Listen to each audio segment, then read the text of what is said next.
Assalamualaikum warahmatullahi wabarakatuh. Selamat pagi. Di sini saya Cindy Fatika Sari dengan NIM 2012300061 akan mempresentasikan materi mata kuliah Sosiologi Pendidikan, yaitu tentang hubungan antara sistem pendidikan dan pengembangan masyarakat. Langsung saja kita bahas materi yang pertama, yaitu tentang pengaruh sistem pendidikan terhadap perkembangan sosial, ekonomi, dan budaya dalam masyarakat. Pengaruh pendidikan terhadap sosial. Nah, pendidikan mengurangi kesenjangan sosial dengan memberi akses peluang yang sama. Misalnya anak-anak dari keluarga kurang mampu punya kesempatan lebih untuk meningkatkan taraf hidup. Selanjutnya juga, tanpa kebijakan yang adil, pendidikan bisa memperkuat ketimpangan antara kelompok sosial. Coba bayangkan ada dua anak, satu dari keluarga kaya, satu dari keluarga sederhana.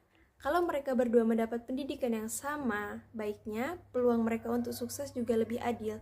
Tapi, kalau hanya anak dari keluarga kaya yang bisa mendapatkan pendidikan berkualitas, ketimpangan sosial malah semakin melebar. Makanya kebijakan pendidikan harus dirancang agar benar-benar bisa memberikan kesempatan yang merata. Selanjutnya, pengaruh pendidikan terhadap ekonomi. Kenapa negara dengan tingkat pendidikan tinggi biasanya lebih maju ekonominya? Karena pendidikan menciptakan tenaga kerja yang lebih produktif, lebih inovatif, dan lebih siap menghadapi perubahan teknologi. Bahkan, di tingkat keluarga, orang yang lebih berpendidikan biasanya lebih bijak dalam mengelola uang dan mencari peluang usaha. Dan selanjutnya, pengaruh pendidikan terhadap budaya.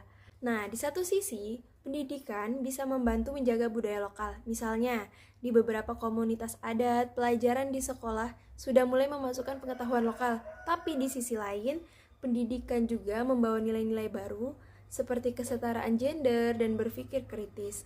Jadi, ada keseimbangan antara menjaga tradisi dan menerima perubahan. Baik, selanjutnya yaitu pengaruh dinamika sosial, ekonomi, dan budaya dalam masyarakat terhadap evolusi sistem pendidikan.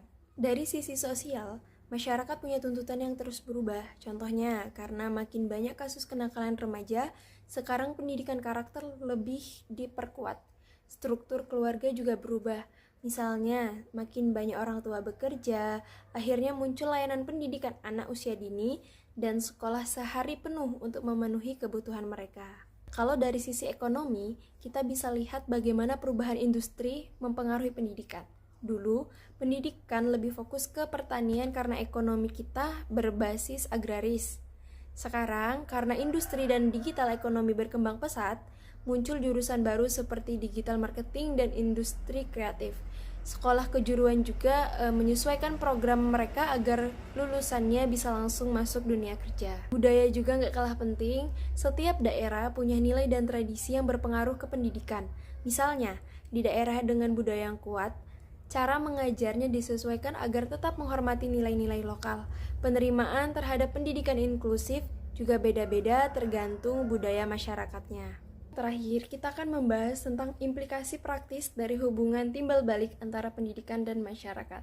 Jadi kesimpulannya, pendidikan dan masyarakat di Indonesia ini saling mempengaruhi.